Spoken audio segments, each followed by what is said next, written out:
Ya, shalom semua Bapak Ibu terkasih.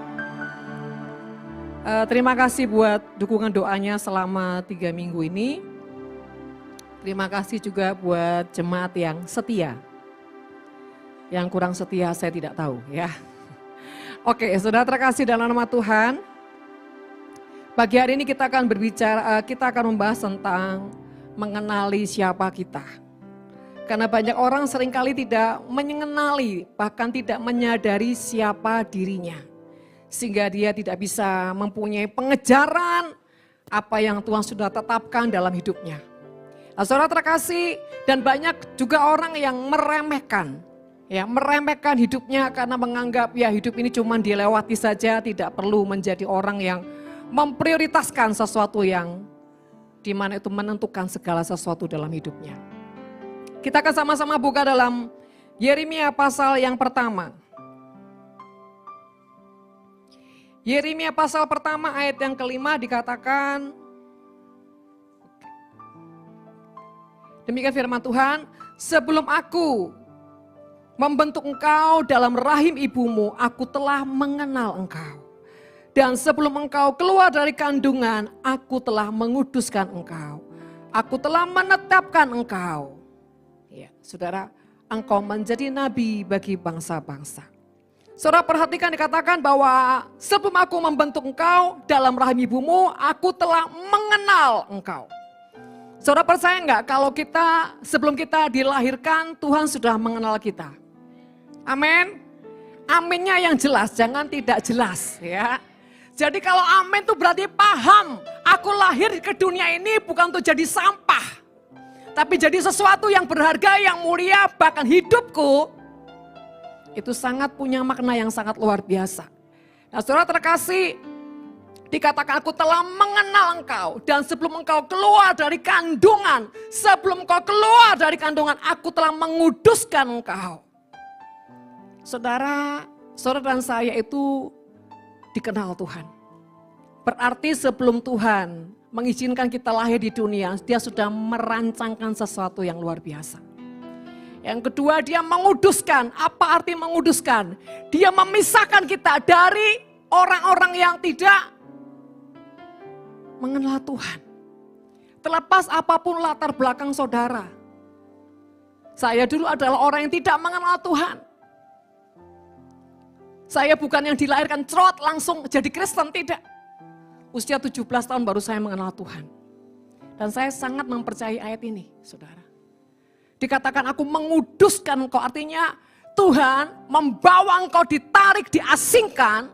Supaya engkau tidak hidup dengan orang-orang yang terlalu mencintai dunia. Jadi kalau orang-orang tertentu nih ya, tidak terlalu banyak teman. Terus hidupnya selalu sepertinya sendiri dalam tanda kutip. Ya, itu di luar yang kita mau, tapi seperti Tuhan menarik kita seperti itu. Itu tandanya engkau sedang apa? Dikhususkan oleh Tuhan. Ketika kau dikhususkan oleh Tuhan, mengertilah bahwa Tuhan sedang mempersiapkan hidupmu untuk sesuatu yang luar biasa. Tapi banyak orang seringkali tidak siap untuk apa? Dikhususkan. Oke, jangan terpengaruh dengan suara yang lain. Belajar mendengar suara Tuhan di tengah gemuruh dunia. Belajar fokus saudara ya. Oke, suara apapun boleh terjadi saudara. Yang penting hatimu punya tekad mendengar suara Tuhan. Oke, belajar di tengah keguruhan dunia ini, kau bisa tetap mendengar suara Tuhan. Nah yang kedua saudara katakan, aku menetapkan engkau. Kalau Tuhan sudah menetapkan, tidak ada yang bisa menggugat. Ya Pak ya? Saudara, sekalipun suara dunia gemuruh seperti yang saudara dengar ini. Kamu tuh siapa? Kamu tuh bukan siapa-siapa. Kamu tuh gak ada guna. Suara gemuruh dunia. Saudara punya tekad gini, emang gue pikirin. Suara gemuruh apapun dunia, gue tetap percaya Tuhan kok. Suara Tuhan memang bukan seperti suara comberannya begitu apa? Begitu apa? Membisingkan. Suara Tuhan tidak pernah bisa membisingkan. Karena suara Tuhan itu lembut, syahdu. Jadi bagaimana kita bisa mendengar suara Tuhan? Tenangkan hati. Kita tidak akan pernah bisa mendengar suara Tuhan kalau hati kita penuh gemuruh saudara. Penuh gejolak, penuh ketakutan, penuh kegentaran, kita tidak akan pernah bisa mendengar suara Tuhan. Saudara terkasih, dunia lagi kondisinya gonjang-ganjing, saudara.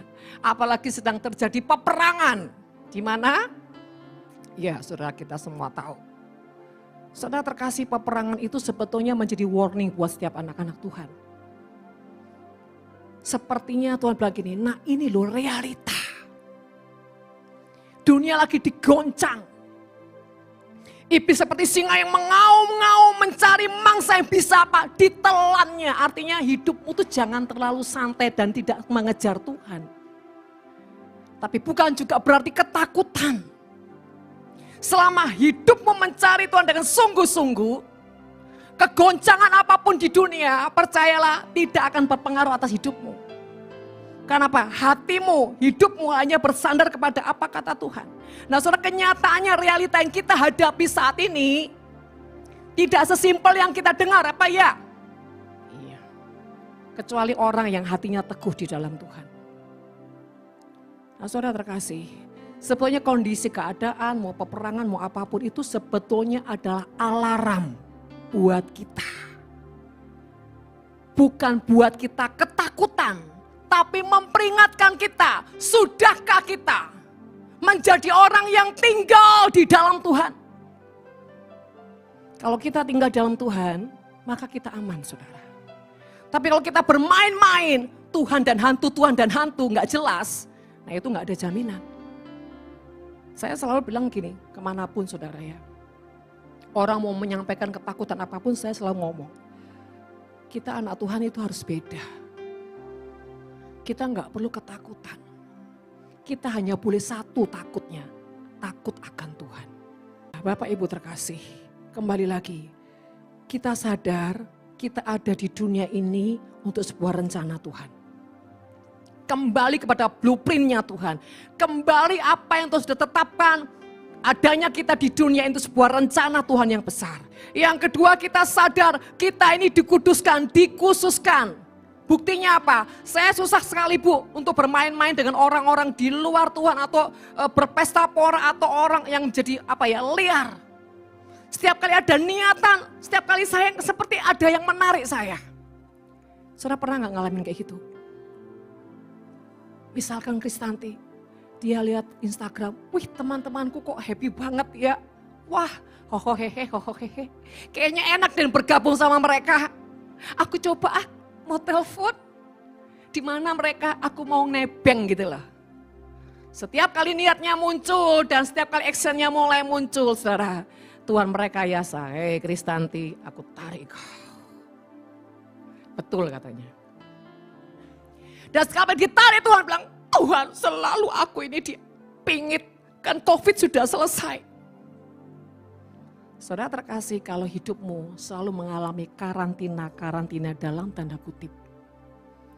Tuhan sesungguhnya sedang mempersiapkan engkau. Tuhan sedang membuat hatimu mengerti waktu-waktu ini sangat berharga. Kalau engkau tidak dipersiapkan, 15 tahun ke depan kok nggak akan sanggup. Jangankan 15 tahun depan aja kok nggak akan sanggup, saudara. Jadi saudara terkasih, kita ini adalah orang-orang yang dikhususkan Tuhan. Yang terakhir, kita ini ditetapkan. Ketetapan Tuhan itu tidak ada yang bisa menggugat siapapun. Sekalipun bukan berarti kita tidak bisa mengalami kegagalan. Contohnya Abraham, gagal nggak dia saudara? Gagal. Karena apa? Abraham keluar dari jalurnya Tuhan. Sampai dia harus punya anak. Ya dari Hagar saudara. Tetapi Abraham kembali kepada jalan Tuhan. Dia kembali kepada panggilan Tuhan. Itu yang membuat Abraham punya kesempatan untuk 2 kali. Yunus sama. Dia mau lari. Tapi ketika dia buka hati, dia sadar dia kembali. Saudara yang terkasih, bukan berarti kita jadi orang yang kompromi, kita jadi orang yang menghalalkan segala cara. Dan kita berpikir, nanti toh kita bertobat bisa kembali. Tidak. Artinya itu di luar kemampuan yang kau bisa lakukan, kau jatuh dalam kelemahanmu. Tapi sejauh kau punya hati yang terus mau berjuang untuk punya pengejaran akan Tuhan. Dan terus mau menjadi orang yang terus dididik Tuhan. Saudara, ketika saya ini umur 2-4 tahun saudara ya. Bahkan menjelang sampai 5 tahun. Saya ini kan punya kelemahan yang dulu saya itu sepertinya kayaknya cacat tidak bisa jalan. Jadi kalau jalan tuh ngesot saudara, sampai 5 tahun saudara. Jadi saya bisa jalan tuh 5 tahun lebih. Saudara, setiap kali saya harus hadapi cambukan, terus dari rotan lah, dari sabuk saudara ya. Dan saudara terkasih, saya sampai mengalami secara psikis itu begitu ketakutan.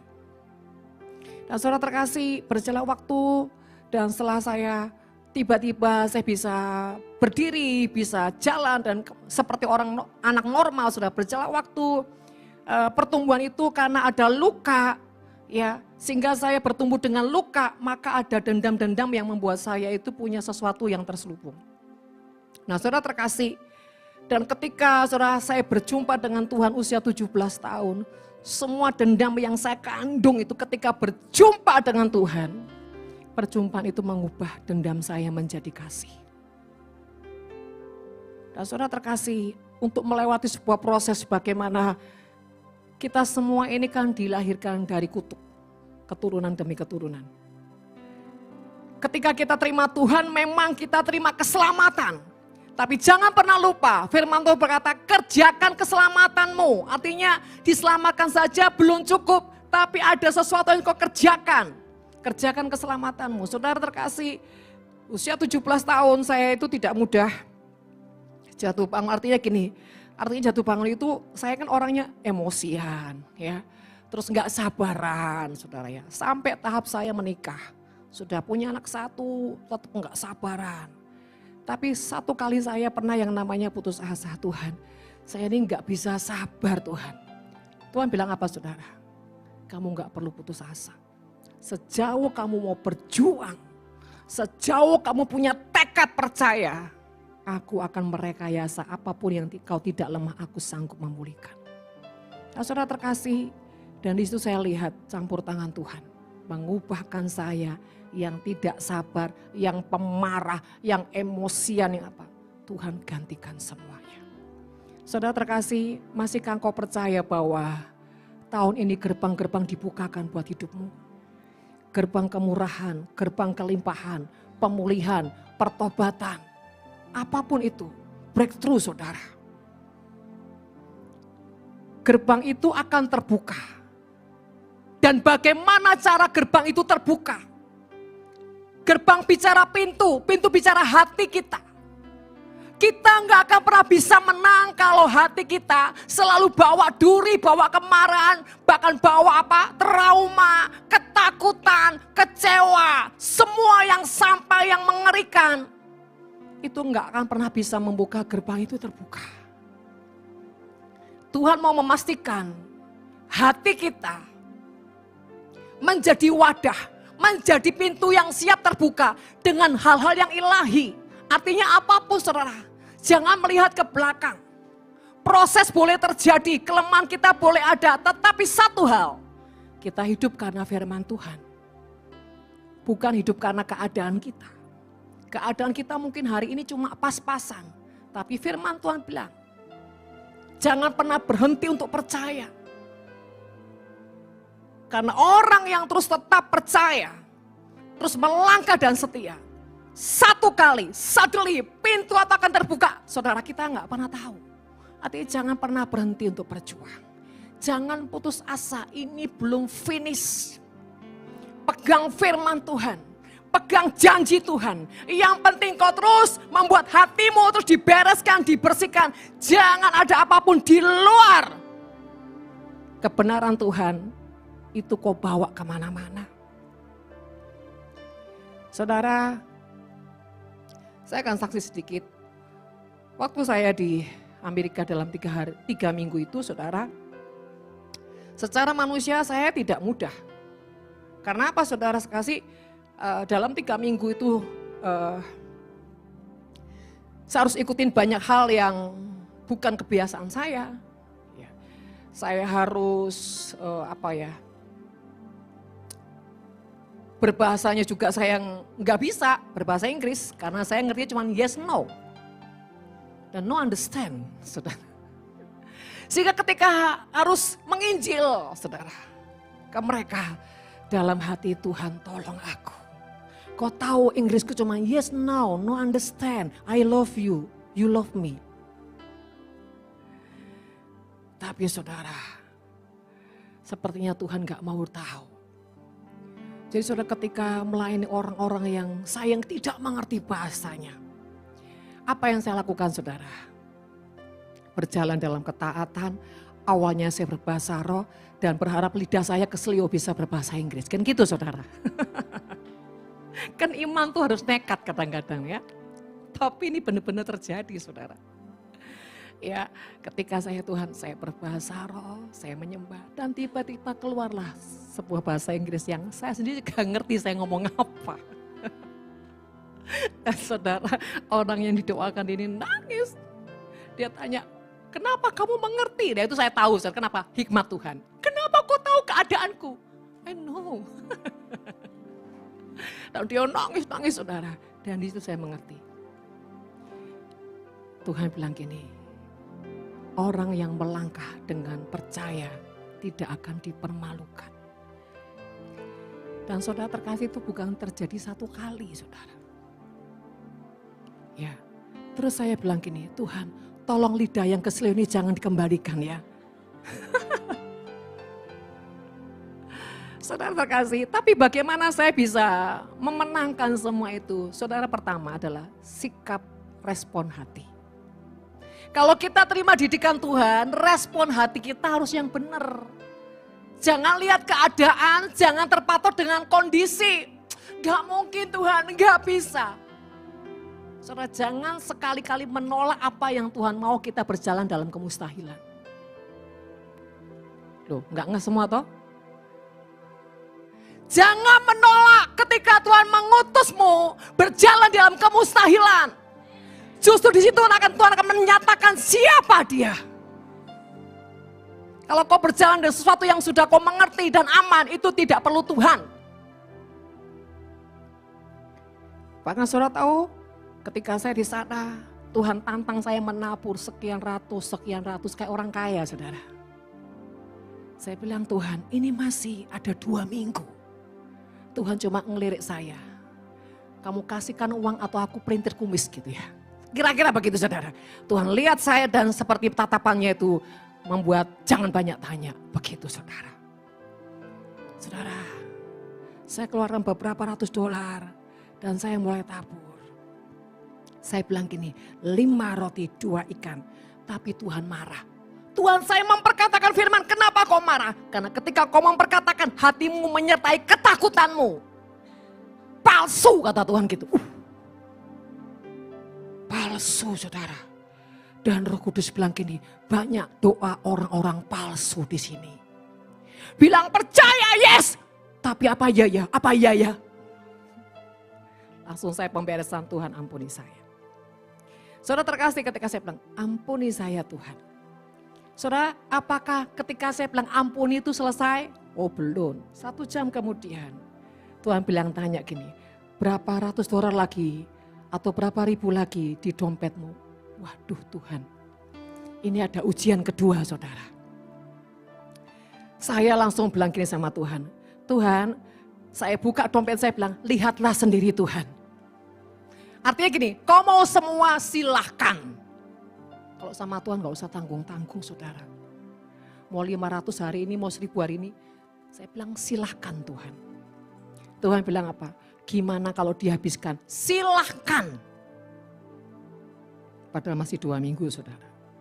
Dan singkat cerita saudara, saya bilang gini sama Tuhan. Tuhan aku mau, tapi amplop enggak ada, enggak usah alasan kata Tuhan. Duh, kadang-kadang kita suka muji Tuhan loh ya.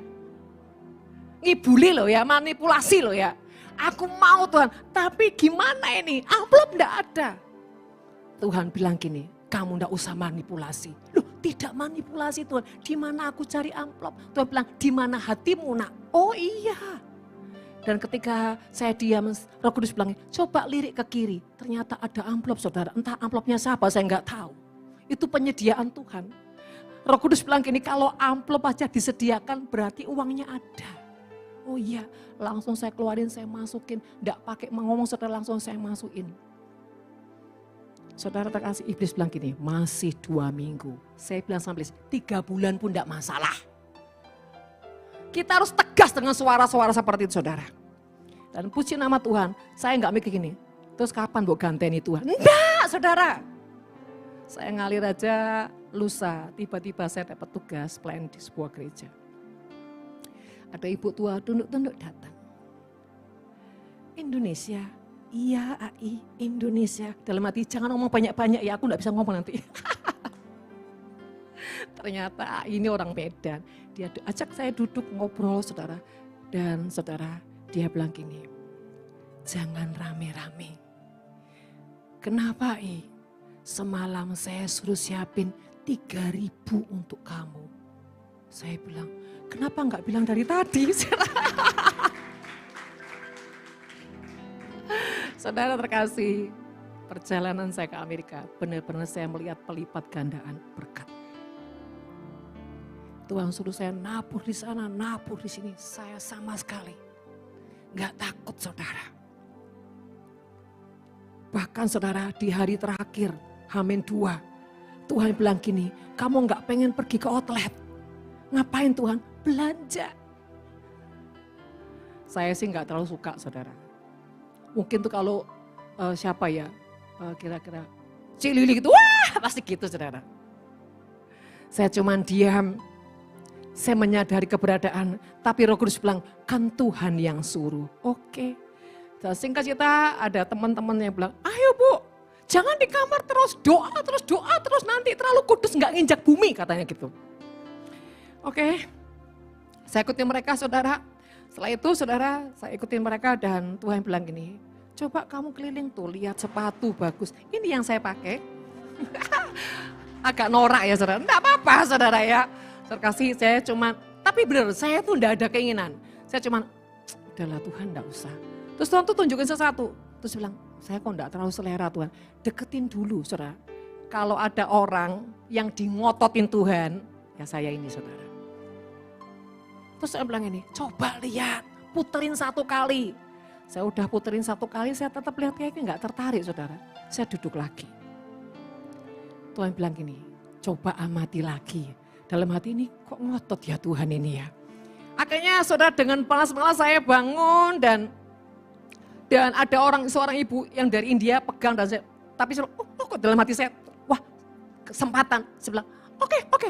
Bilang, no, pasti itu bukan size saya. Jadi artinya silahkan ambil. Ketika saya ambil dan Tuhan bilang ini, coba. Saya ngelihat, saya tanya gini, ini size-nya kayaknya nggak ada lagi karena ini obral gitu saudara. Terus ternyata teman saya bilang ini, coba ditanya dulu, ternyata size-nya ada. Begitu saya coba, saudara, pas. Tuhan tanya gini, pas ya, enak ya, enak Tuhan. Saudara tahu nggak? Saya bilang gini sama Tuhan, terus bayarnya gimana? Duduk aja di sini. Suruh duduk saudara, 10 menit kata Tuhan. Tunggu di sini. Astagfirullahaladzim. Tuhan ini mau berkati kok, suruh ada penantian toh. Saudara, ya udah saya duduk sambil teman-teman saya nunggu yang lain-lain, saudara. 10 menit tepat, saudara. Ada orang masuk, saudara, lihat saya yang saya pilih, dia suka. Setelah dia suka dalam hati, oh silakan kalau mau ambil gitu kan saudara. Singkat cerita saudara, dia tanya ada size yang lain. Terus saudara dibawa lagi, dibilang ada yang lain. Terus dia tanya, kamu dari mana? Tapi walaupun tidak bisa bahasa Inggris, bisa menjawab loh saudara, pinter. Dan singkat cerita dia itu saudara seneng. Dia bilang gini, saya bayarin kamu juga ya. Saya bingung, ini saya kira-kira bahasa Inggrisnya ini yang saya denger ini bener apa enggak ya gitu. Saya cuma diem sudah melongok, terus saya diangkat, digeret, dia bilang gini. Dia ke kasirnya, dia bilang ini juga. Dalam hati, oh haleluya. Dia bayarin saya dan teman-teman saya gini. Siapa kenal? Enggak kenal. Terus kok bisa bayarin lu? Enggak tahu. Lu tolong kan gua juga suruh bayar. Enggak.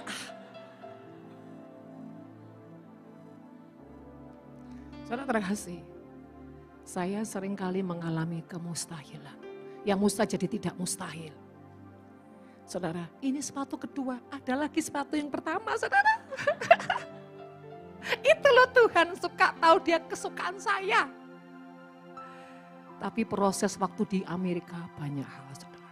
Penundukan diri, kerendahan hati, sikap yang manis, sikap yang melayani, bahkan saudara ya, maaf, harus melakukan hal-hal yang itu urusan pembantu. Tapi saya melakukannya. Saya enggak ada merasa ini menjijikkan apa enggak. Saudara terkasih, sampai hari terakhir ada satu ibu bilang gini, dia perhatiin saya ini kan rajin bersihin kamar, tarik spray, rajin bersihin sampah lah apa saudara. Dia cuma ngomong gini, aku banyak belajar dari apa yang kamu lakukan. Waktu saya khotbah, waktu saya penyembahan, dia cuma gini, wow, tapi dia enggak ada kata-kata ini. Di hari H-2 terakhir dia bilang, dia duduk diam, dia bilang gini, aku belajar dari kamu. Kok bisa ya kamu rendah hati, beresin kamar, buangin sampah, cari semua sampah-sampah di ruangan, kamu beresin, kamu bersihin, kamu sapu, kamu pel. Kok bisa? Saudara terkasih, ternyata itu menjadi sesuatu yang menjamah dan mengubahkan dia. Artinya gini loh, kita ini seringkali mikirkan yang terlalu tinggi, betul gak saudara? Mikirkan gimana pelayanan, waduh hebat, spektakuler. Tapi justru Tuhan itu mau kita jadi model yang di sisi lain saudara. Dan ketika saya lakukan itu saudara, si ibu itu bilang begini, besok kita jalan-jalan ya. Enggak. Kamu ini aneh, hamba Tuhan. Kau enggak suka jalan-jalan, makan firman terus katanya gitu. Saudara, besoknya dia paksa saya. Ayo kita pergi sebentar. Saya bilang enggak. Singkat cerita saudara. Ada perintah yang mau enggak mau saya harus keluar. Keluarlah kami. Dan pulang dari situ mampirlah saudara. Dan mampir saya cuma bilang gini, ya sudah kamu keliling, saya tunggu di sini. Saudara tahu, 15 menit saudara saya dari 15 menit Tuhan bilang gini, coba kamu berdiri di sebelah kiri, ada sesuatu. Apa toh Tuhan? Lihat dulu saudara, sepatu boot saudara, warna hijau. Gak usah penasaran. Tuhan bilang gini, kamu kan sukanya gini. Iya, tapi ini biasa aja Tuhan. Gitu ya? Iya, saya duduk lagi saudara. Teman saya bilang gini, berapa dolar? Enggak penting saya bilang gitu. Karena saya enggak pengen. Dan saudara tahu enggak, tiba-tiba ibu itu ajak saya keluar. Yuk sudah, begitu sampai di mobil, dikeluarkanlah sepatu itu saudara. Wow, luar biasa. Dan di situ saya lihat, Tuhan, Engkau tuh Tuhan penyedia. Menyediakan apa yang enggak pernah kita pikirkan. Bahkan terakhir saudara, kan tiket saya ini harusnya dari Tokyo ke Narita. Waktu saya transit saudara. Saudara salah satu tim bilang gini, enggak usah beli tiket baru ya. Kalau beli tiket baru 10 juta. Saya mau lihat kamu punya iman seperti apa.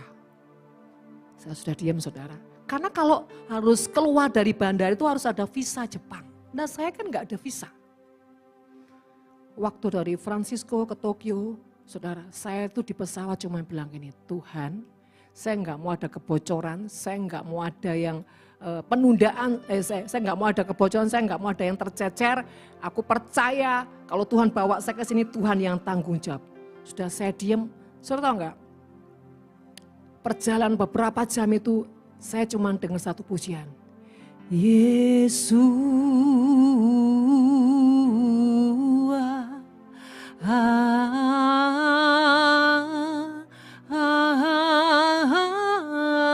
Terus saudara, terus dan saya pertama nggak ngerti kenapa ini pujian terus sampai saya landing. Saudara Kudus bilang gini, aku yang jamin. Kita udah janjian, Bu, begitu nanti landing kita lari ya Bu. Karena kita harus keluar dari bandara, kita masih naik taksi lagi dan masih boarding lagi, masih check-in lagi. Itu secara waktu rasanya nggak mungkin. Waduh, dalam hati ini sudah setengah abad diajak lari gitu kan saudara. Tapi aku percaya Tuhan. Dan saya lagi pakai sepatu boot yang berat itu saudara, mateng gua. Aduh saudara, saya bilang, Tuhan aku percaya. Dan masuklah kami ke imigrasi ke Tokyo. Dan teman saya bilang, kami sudah beli tiket tapi tiket kami ini salah sehingga kami harus keluar. Tolong keluarkan kami. Saudara kami disuruh ke tempat lain dan saudara, sementara teman saya urus, saya ini berdoa. Tuhan aku perintahkan Roh Kudus jamah, kasih hati yang penuh kemurahan, belas kasih. Dan kalau nolong jangan tanggung-tanggung, all in saya bilang gitu. Karena apa? Bagasi harus kita ambil di luar. Kalau kita ngurus bagasi lagi, waduh repot. Saudara singkat cerita bapak ini datang. Dia bilang gini ya, kalau kamu pakai tiket ini, kamu terlambat, gak bisa. Gak keburu, belum bagasi, belum nanti check in, belum ini, belum itu. Saya bilang, gini aja, saya kasih kamu tukar untuk apa? Tiket. Terus teman saya bilang gini, ngelirik, ini tukar ini bayar atau gimana? Ya yuk tanya lah gitu toh. Dalam hati tidak ada pembayaran, tidak ada pembayaran. Dan saudara singkat cerita dia bilang ini, you free, tidak usah bayar. Saudara singkat cerita itu tiket saudara mulai diurus dan dia balik lagi. Gini ya, bagasimu aku urusin. Daripada kamu keluar lagi ambil bagasi, aku urusin, aku oper ke pesawat lain. Dan kamu nanti ambilnya di Jakarta. Saya bilang, yes. Saudara terkasih, itulah jalan-jalan yang Tuhan bukakan. Kalau saya tidak terima keajaiban, saya harus keluar lagi 10 juta, itu belum termasuk taksi, belum yang lain-lain. Ketika semua orang bilang gini, udah diurus di LA saudara, udah diurus, enggak bisa. Sudah berusaha dengan cara pun enggak bisa. Tapi di sini Tuhan ajarkan saya. Ketika Tuhan mengizinkan kau melewati sepertinya jalan buntu. Sepertinya enggak ada jalan. Tuhan bilang gini, coba melihat dengan mata imanmu. Ini justru kesempatan kau melihat kemuliaan Tuhan. Dan saudara terkasih, saya tetap tenang, saya tidak mau takut, tidak ada gemuruh apapun di hati saya tenang saudara. Ya. Dan saudara terkasih betul. Ujungnya saya tidak perlu beli tiket lagi. Saya tidak perlu mengurus visa. Dan jalan terbuka begitu luar biasa. Saudara terkasih, di sini Tuhan melihat, mengingatkan buat setiap kita. Satu itu negeri orang. Kita enggak kenal bahasanya. Kita enggak tahu bagaimana. Kedua, 5 roti 2 ikan. Bekal yang saya bawa enggak terlalu banyak. Artinya gini, ketika Tuhan lempar engkau ke sebuah tempat yang dimana engkau belum pernah mengalaminya. Tuhan bilang, jangan takut. Kalau itu Tuhan, belajar melangkah dengan iman. Jangan takut. Karena Tuhan akan memberikan apa? Memberikan satu kehidupan atau sejarah histori yang baru dalam hidupmu. Yang kedua, jangan bersandar dengan apa yang kau miliki. Sekalipun sepertinya minim, sedikit dan rasanya enggak mungkin ini bisa selesai. Enggak mungkin Tuhan ini bisa cukup. Tuhan bilang gini, asal ada benih dan kau percaya, maka benih itu akan melipat gandakan dirinya sendiri. Lalu Tuhan bilang, jangan andalkan apapun yang kau punya. Tetap andalkan Tuhan. Bahkan ketika Tuhan memberikan kau hanya sedikit, tapi di balik sedikit ketika kau mengandalkan Tuhan, yang sedikit akan menjadi limpah. Yang ketiga saudara terkasih, penyediaan Tuhan bukan hanya bicara duit, tetapi bicara kesehatan. Saudara di sana cuacanya dingin sekali. Siang hari aja masih pakai kaos kaki saudara. Dan secara manusia saya tiap hari tidur 2 jam, 2 jam. 2 jam itu pun sudah terlalu banyak. Kadang cuma 1 jam, 1,5 jam. Tapi puji Tuhan saya tidak kenapa-kenapa. Kesehatan Tuhan pelihara, semua Tuhan pelihara, bahkan penyediaan Tuhan lebih dari apa yang saya pikirkan. Bahkan Tuhan izinkan saya menabur di tempat-tempat yang saya nggak pernah pikirkan. Nah saudara terkasih, itulah Tuhan. Itulah Tuhan bilang gini, nah kamu tahu gerbang sudah dibuka. Seringkali kita nggak sadar saudara. Ketika saya ada di Amerika hari ketiga, Tuhan bilang ini, bukankah gerbang sudah terbuka? Saya bilang gimana Tuhan? Engkau sudah ada di sini. Di tempat kemustahilan. Di tengah harus ada Indonesia menyembah yang harus diberesin, harus diselesaikan. Tuhan bawa saya ke Amerika. Saudara, kadang-kadang kita ya, dalam kita taat berjalan bersama Tuhan, kita nggak sadar loh kadang-kadang kita sudah di tempat gerbang yang sudah terbuka. Kita masih lihat ke belakang. Saudara, hati-hati. Jangan sampai engkau itu nggak sadar, sudah taat, sudah berjalan dalam kesetiaan, kok nggak sadar bahwa Tuhan sudah taruh bahwa hidupmu di gerbang yang baru.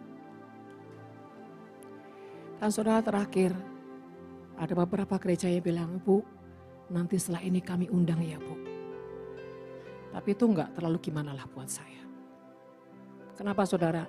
Saya membiasakan mendisiplin diri saya untuk tidak silau dengan apapun yang dunia tawarkan, yang dunia sodorkan. Saya belajar mendisiplin hati saya, tidak wow. Bahkan ketika beberapa orang telepon, Ibu lagi di Amerika? Iya. Wow, gimana Bu Amerika? Saya bilang biasa saja. Ojo deso.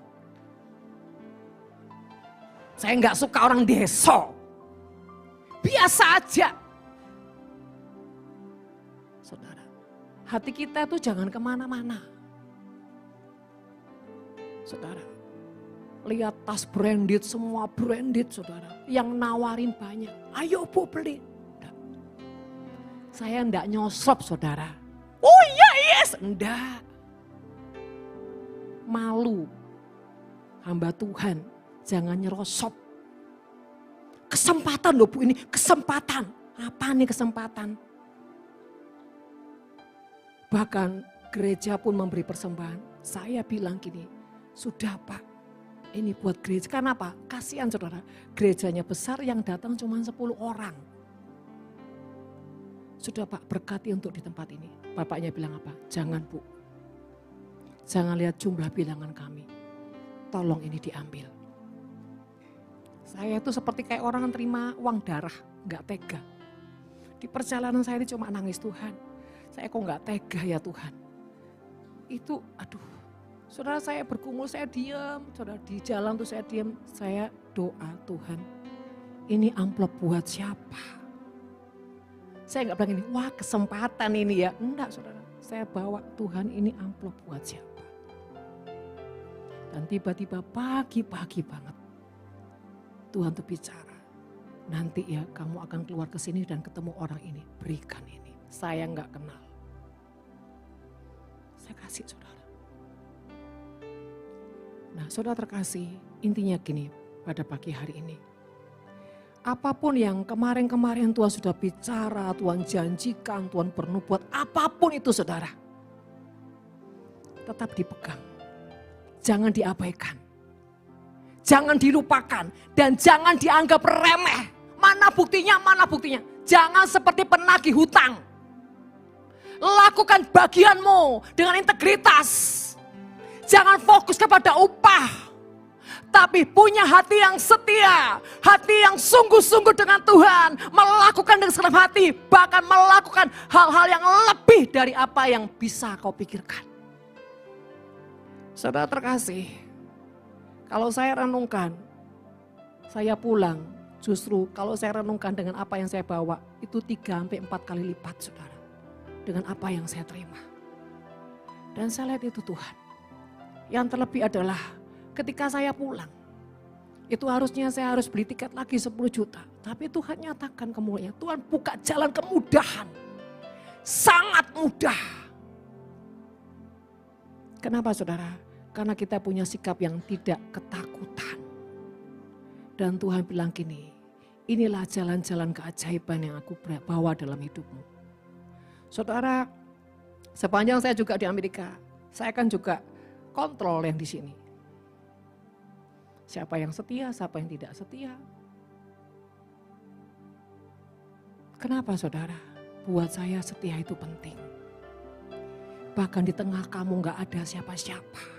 Di tengah kamu gak punya siapa-siapa, bahkan tidak dilihat siapa-siapa. Kesetiaan itu sangat penting dan penentu perkenanan Tuhan saudara. Kalau kita setia dengan sesuatu yang baik, yang luar biasa, yang hebat, yang heboh. Kesetiaanmu itu adalah seperti kain cemar. Yang kedua, apa yang menjadi penilaian? Bukan cuma setia, tapi punya bobot di dalam kesetiaan. Bukan sekedar datang pelayanan, bukan sekedar datang ibadah, tapi engkau tidak punya hati yang berpaut dengan Tuhan. Engkau datang cuma apa? Mengisi bangku gereja. Yang penting absennya ada. Nah ini kesetiaan kosong saudara. Tapi hatimu tidak ada Tuhan. Pelayanan juga gitu. Jangan sekedar tugas dan tanggung jawab. Hatimu menyertakan Tuhan. Ketika hatimu menyertakan Tuhan telah bobot. Saudara, untuk kita bisa menang itu bukan yang aneh. Menang itu menguasai diri ini loh, menang. Mengendalikan diri menang. Orang yang bisa mengendalikan diri bahkan punya nilai-nilai bobot di mana kesetiaannya bukan cuma kesetiaan yang kosong, bukan rutinitas, bukan kewajiban, tapi punya bobot yang ilahi. Ketika dia datang kepada Tuhan, dia bilang, Tuhan, aku datang. Mari Tuhan, jamah hidupku, sentuh aku, ubahkan aku. Saudara, saya ini punya keyakinan gini, setiap orang bertemu dengan hadirat Tuhan, hidupnya harus diubahkan. Jangan nangis-nangis Bombay, besok datang sama lagi, besok datang sama lagi. Ini drama Korea. Jadi ketika kau datang ke hadirat Tuhan, yakinkan hatimu, perubahan itu terjadi atasmu.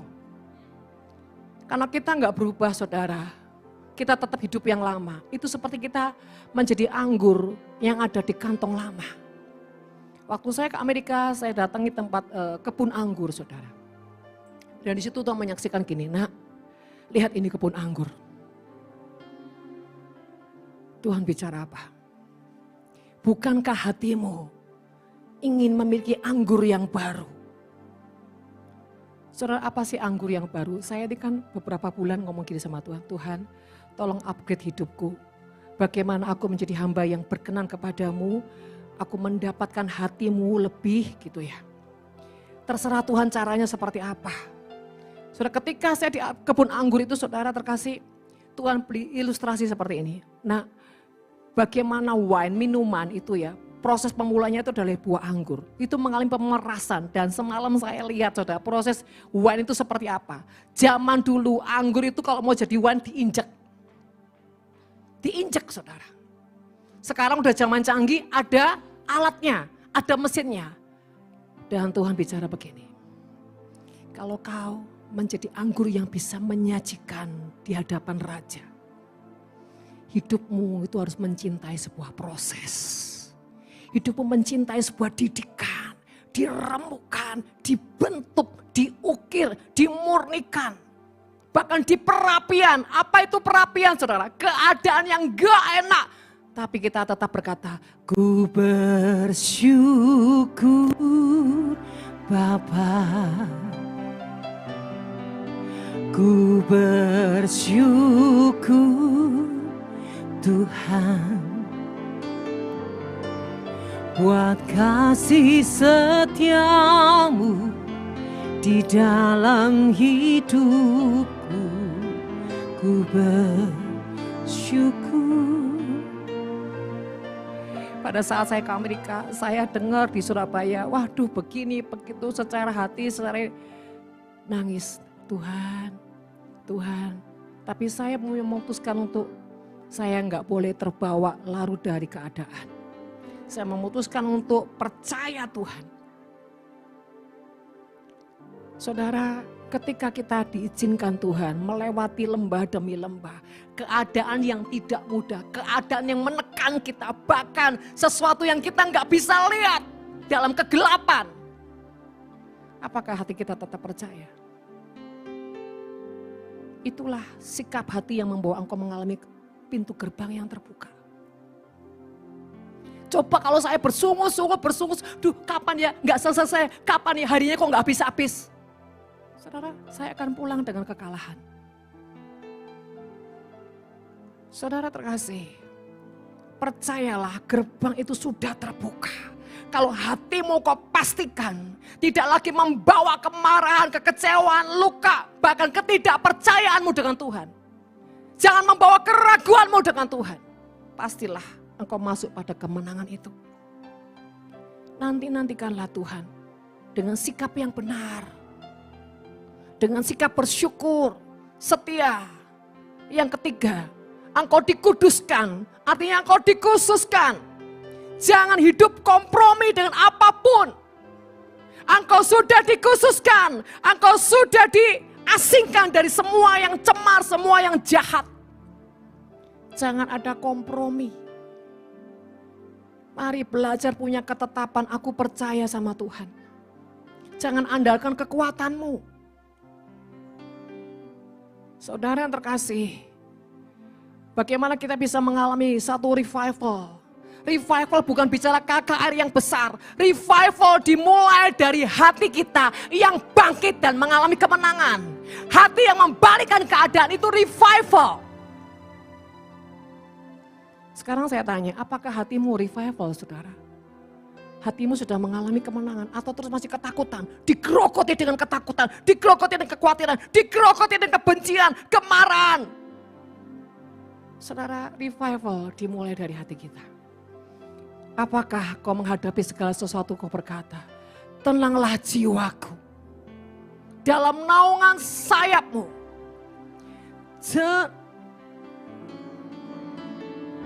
Tenanglah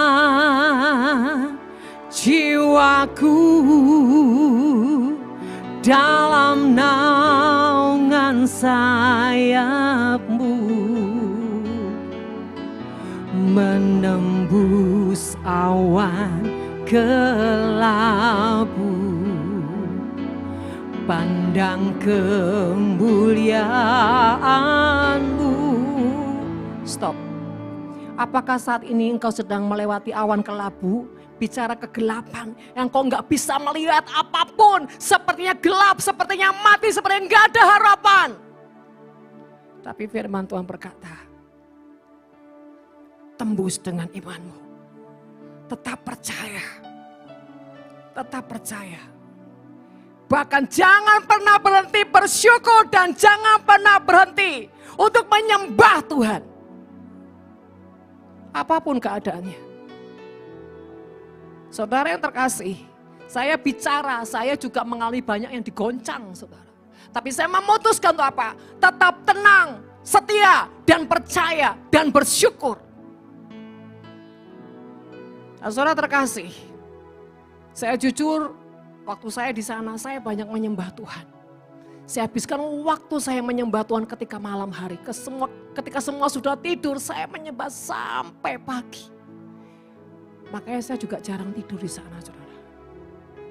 Nah, saudara terkasih, jangan pernah takut dengan apapun yang Tuhan izinkan kau alami, kau hadapi. Seperti pujian tadi. Selalu ku rindu lekat dalam hatimu. Keadaan apapun jangan pernah menggeser Tuhan di hatimu. Apapun yang kau sedang alami, kau lewati, jangan pernah menggeser Tuhan dengan kesetiaanmu, dengan bobot-bobotmu. Bahkan jangan pernah berhenti berbuat kebaikan. Bahkan ketika orang-orang yang memandang sebelah mata dengan saya belajar tidak terganggu dengan semua itu. Saya berpusat tujuan saya ke sini untuk apa? Saudara terkasih, kalau kita tidak mengalami ujian demi ujian, kita ini bukan jadi siapa-siapa. Kita nggak akan jadi apa-apa. Kalau kita jadi orang ketakutan, kita ini jadi pecundang, bukan pejuang. Seorang pejuang apapun dihadapi, asal dia mengandalkan Tuhan. Dan jangan mau terus berjalan apa? Dalam zona nyaman. Saya selalu mencari sesuatu yang gak nyaman dalam tanda kutip.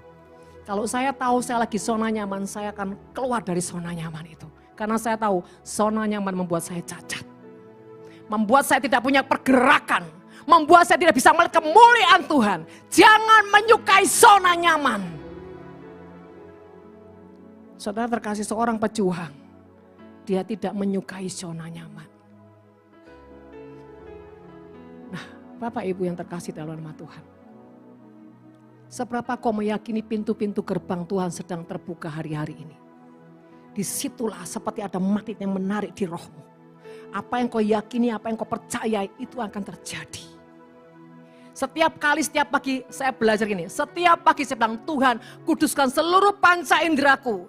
Kebaskan apapun yang bukan daripada Tuhan. Buat aku hanya melihat yang ilahi. Perkara-perkara ajaib yang supranatural. Setiap pagi saya blessing seluruh panca indera saya. Supaya saya melihat hal-hal yang supranatural. Sehingga tidak membuat saya takut menghadapi apapun. Berkati dirimu, berkati panca inderamu, berkati hatimu setiap hari. Supaya tidak ada ketakutan, tidak ada virus, tidak ada kegoncangan, bahkan tidak meragukan Tuhan. Tetap percaya, tetap pegang janjinya. Nah, saudara terkasih, mari tentukan hatimu terbuka dengan gerbang keajaiban. Sekali lagi jangan ada kemarahan, ketidakpercayaanmu, keraguanmu, mempertanyakan Tuhan. Dan pikirkan bagaimana ya saya bisa tenang sejahtera, bahkan tidur enak. Karena tidur enak itu menandakan apa? Hatimu lepas, hatimu percaya. Kalau kau tidak bisa tidur, kau tertekan, engkau akan susah mengalami Tuhan. Ya, jadi kekasih Tuhan semua itu tergantung kita punya hati. Pada dasarnya Tuhan sudah punya penyediaan. Gerbang sudah terbuka. Tergantung bagaimana reaksi kita mempercayai proses demi proses yang Tuhan izinkan. Kita lewati lembah demi lembah. Apakah kita tetap percaya? Bahkan saudara, setiap hari saya harus terima konseling yang sangat banyak setiap hari. Orang tidur saya bangun karena saya harus nulusin teleponnya orang-orang. Ada yang sakit kanker, ada yang mau mati, saudara, banyak hal. Di tengah saya lagi digoncang, Tuhan bawa saya tetap dimampukan. Untuk apa? Ngurusin orang lain. Bahkan ada satu ibu yang dia sudah divonis mati. Umurnya tinggal 1 minggu ini. Tapi saya bilang sama ibu ini, jangan fokus dengan kesembuhanmu ibu. Bagaimana kau fokus untuk bisa quality time sama Tuhan. Punya nilai-nilai waktu yang kau lewati bersama Tuhan ini sesuatu yang ajaib.